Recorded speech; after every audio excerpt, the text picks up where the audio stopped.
Welcome to this latest edition of the podcast. In this episode, I'm going to do a wrap-up, basically, of my 5 years. 5 years I've had this particular podcast, the Black Hole Podcast. My journey into, for myself, my journey into blackness. You know, what does it mean? Different aspects of it and whatnot. And I think that I've been pretty thorough, sharing my thoughts on what I find to be relevant. I've come to some conclusions about the future and the current state of Black America, the Afro race at large, right? I've come to some conclusions. You know, I feel that I've done enough with this. So I'm going to wrap this part up for now. We'll pick up, something else in the future, but I consider this mission complete. I will share my thoughts.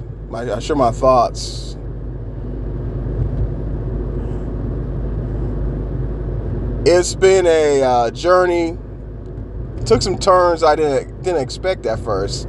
I came from a generation where, I'm in my 40s, so born in the 80s, grew up most in the 90s, early 2000s, and at that time, the belief was, I think the common belief was, you just kind of live your life. You try not to see people as color. You try to live, look at the content of the character. The content of the character that MLK preached, I think that's what most people in our generation, we ascribe to do, It was more about who you can get along with and whatnot. And I think myself, and probably many in my situation too, race, it was on a back burner, it was on a back burner. It wasn't at the forefront. We had so much, looking back on it. We had so much of just for ourselves. You look at creativity. You had, black shows, black music coming to the forefront. It seemed to be the profile of African Americans in the United States was rising, and it seemed positive. It seemed positive, right? For the most part, it seemed kind of positive. So you would think that, okay, if it follows this trajectory, then of course, looking to the future from the year 2000, right? Looking from year 2000 to 2025, that's 25 years.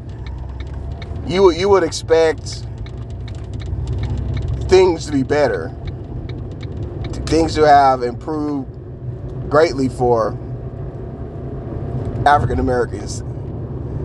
You would expect that race relations in the United States, it'll be better. If you were a betting person at that time period, you would think that. But that's not what happened. And that's why I made this podcast to begin with. I remember it was at 2020, Black Lives Matter was popping off. It got me thinking myself. It's like, people, I never saw such protests in my life. By then I don't know how old I was, but I was in my 30s. And in my life, I never saw something like that. So it occurred to me that things did not improve. Things did not get better. In fact, it looked like we regressed somewhat. If you think about it, depictions of African Americans have become more negative. The internet has fueled racism to all new heights, right? Anti-blackness is it's off the chain, It's higher than it ever was before. The media, the depictions, they're not positive anymore. I mean, anytime you see an African American depicted in a positive way, guaranteed they're gonna be with a white person, right? It's like we're only now we are only can be viewed through the white lens, or our success is linked to them. You don't see independent black projects anymore. Independent black projects outside of Tyler Perry, and his stuff is just drama, straight up drama, and blah blah blah. Some stuff's okay, but whatever. And it's you don't have the full I'll say the full spectrum, the full black experience is no longer no longer being presented. You got what one side says about us: criminals, lazy, whatever, low IQ. You got other side, victim, this or that, gay, right? That's how we're depicted, either gay or, it's weird. It's weird stuff. And that's because it's not ourselves depicting that. We're not telling our own stories anymore. And I've come to realize it's because, a great amount of African Americans, they're just fine with not telling their story. They're just fine with being subjects of the white society, either locked in opposition with them or locked in hand to hand, arm to arm. They don't want to, sad to say, but they don't want to do for themselves. They don't want to do their own thing. They want to be tethered constantly to white America and whatever white America's up to, for good or bad, right? To me, being in opposition to someone constantly and constantly begging for their affection, that's the same thing. If you got real confidence, if you really got a game plan, you're going to go out and execute and get that done. You don't need to ask permission. You don't need to ask for acceptance. That's how I see it. And I see it as the black culture in America. There's a good amount of us that, yeah, they are quite comfortable being tethered to whites. And I find it to be disgusting, that we still don't have our independence. We still don't have our sovereignty. 4th of July, USA independent, but the black man far from it. You got that. You got a great amount that are just also irredeemable, that you can't even talk to. You got people still claiming Crip and blood in 2025. Seriously, claiming Crip and blood in 2025. Who would imagine that would happen? You got people. I was at a store the other day. I saw this young man, probably 21 or under, young man, and this dude talking about, so, oh shit, I love to get high, blah blah blah. Wearing sleep clothes, looking like a total mess. It's like, man, just don't have no pride in themselves. I mean, and this is a young man, a young man. No pride whatsoever in himself and experience. I remember when I was a kid, very young child, I remember looking at my grandma's house and the pictures of my uncles. And my uncles, they had their, I guess the picture had to be from the 80s or 70s or 80s. They had their finest clothes on, had their mustaches all trimmed up. They looked like men, respectable men. So when I wanted to be like that growing up. I wanted to be like that, respectable man. And I think, for the most part, I achieved that most of the time. And you got young people, they don't care about being respectable. The women, I know it's a hair thing. Going out wearing the bonnet, a trashy looking dirty bonnet, dirty clothes, body looking flabby and just, man, back when I was younger, women came out looking good, right? Compare these chicks from the 2000s to, it's no comparison. These young girls don't care on them, so they got might be 25, got a body looking like a 40-year-old because they just don't care about themselves. It's like and these people. I'm mentioning young people because young people are the future. They're the future, and the future's not looking too good. Now there's some young people they got their stuff together. I'm saying there's a good amount, a good chunk, maybe 30% or more. These people that are just irredeemable, either because they want to be tethered to the white society, or they just don't care. They just don't care how they present themselves, how they behave. They don't care. And these irredeemable people, no matter what happens, they are content with being, I can't say second-class citizens, but maybe third or fourth-class citizens. They're fine with being that. And that's one of my main conclusions, that all the talk, all the mentorship, none of that matters if you have people that are okay with being less than, right? Racism, white supremacy, it doesn't have to do anything. If you are okay with being less than, you're fine being less than. They've done their work, right? The work's been done for the anti-blacks, right?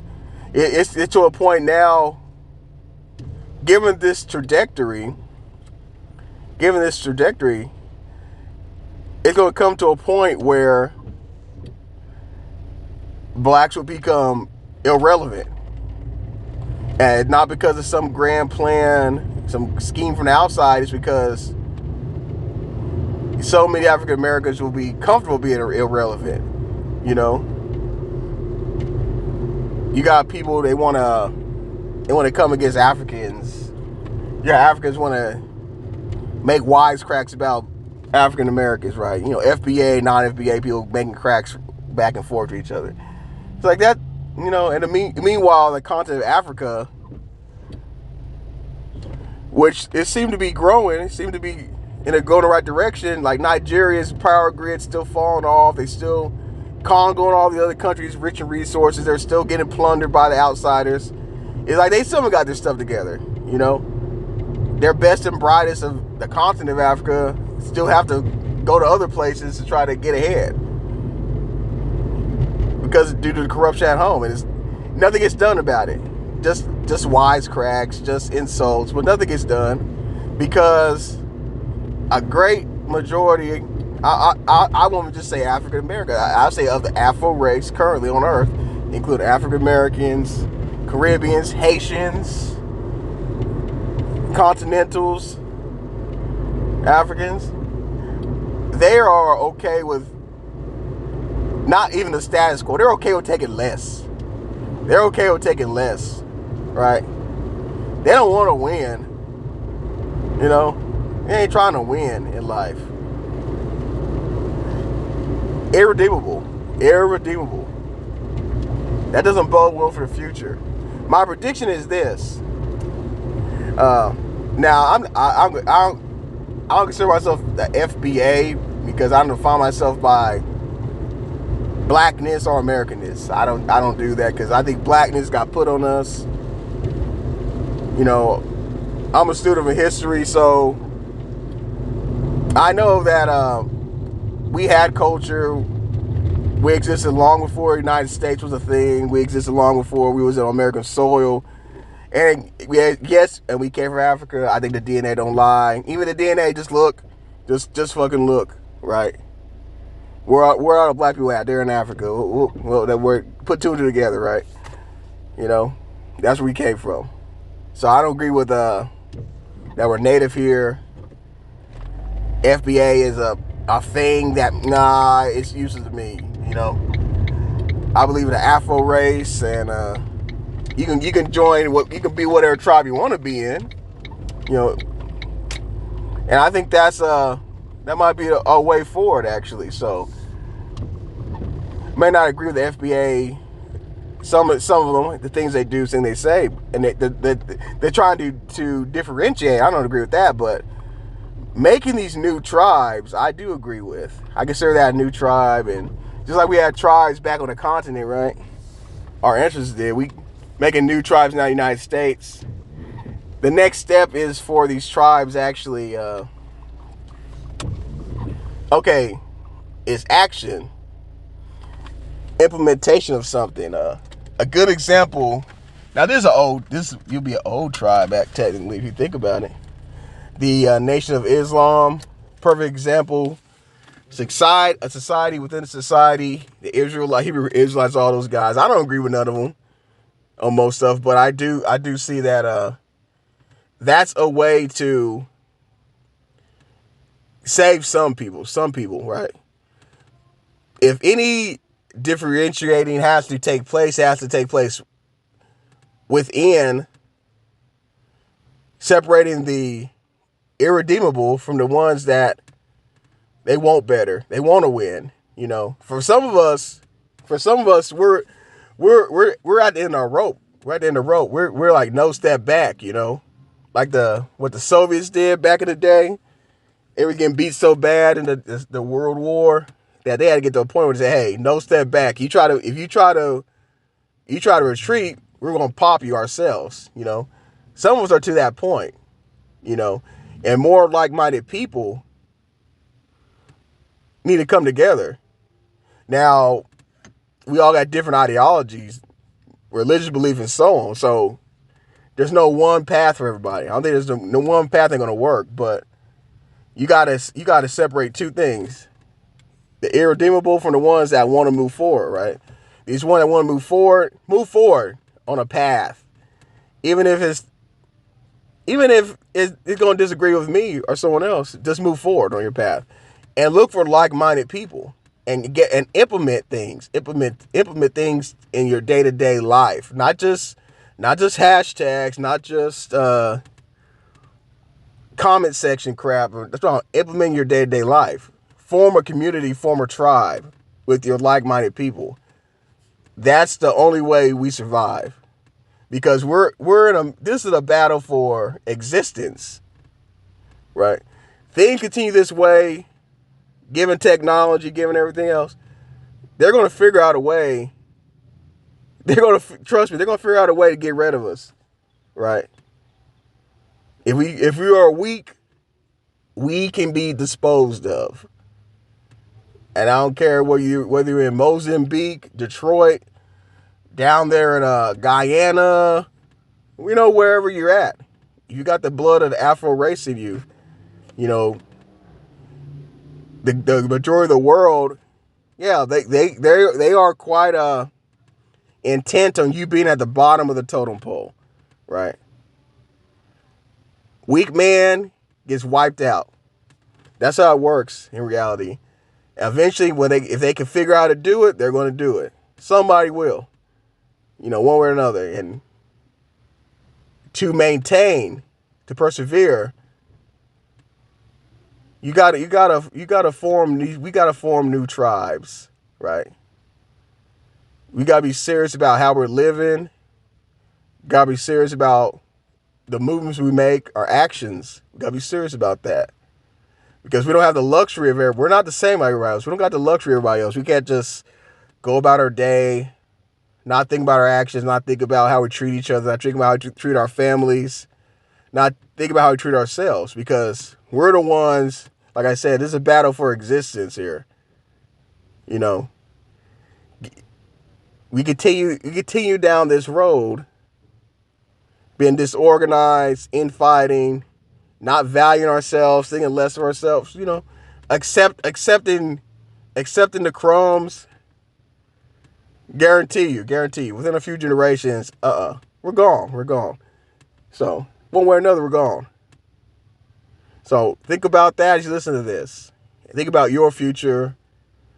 You don't gotta be pro-black, pro-Afro race, whatever. You don't gotta use the terms that I use, right?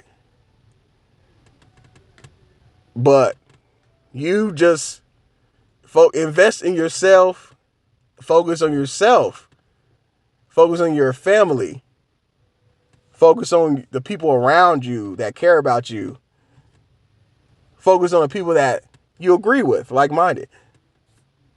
Already we're on the same page, those simple things. So don't let ideology, don't let anything get away with that, of doing the things that you must do to move forward in life, to persevere in life. Because if you're winning, I want black people to win. I want any Afro person to win. I don't care your ideology, whatever. If you're winning is moving forward, progressing. If you're doing that, that's a win for us all. If you're not doing that, if you're going backwards, if you're inflicting harm, destruction, chaos, then you're doing it against all of us. If one of us is suffering, we're all suffering. If one of us winning, that's a win for us all. You got to have that kind of mentality. You got to add back what was taken. What was taken away was a sense of, I would say, a sense of humanity, a sense of personhood. Was stripped from the black man, the Afro race, the black man, black woman, altogether. It was taken away from us. A sense of personhood, a sense of we matter. It shows how awful we can treat each other sometimes. It shouldn't be like that. I ain't saying because all skin folk are not kin folk. Definitely, I can say some people are irredeemable, but disrespecting, mistreating African, no, ain't no need for that. Unless they cross some boundaries, they hurting kids, hurting women. Okay, yeah, they take care of them then. They hurting the community, take care of them then. But gotta get to the point where thinking about hurting the community, thinking about hurting children, hurting women, hurting your brother, that's not in your head. That doesn't even occur to you, something to do. And all of us aren't going to get there, but my goal, my hope is that more of us get there, right? If more of us get there, then at least some of us have a future. Some of us will survive. Some of us will continue to exist. The rest of them, I don't know. But that's it for this one.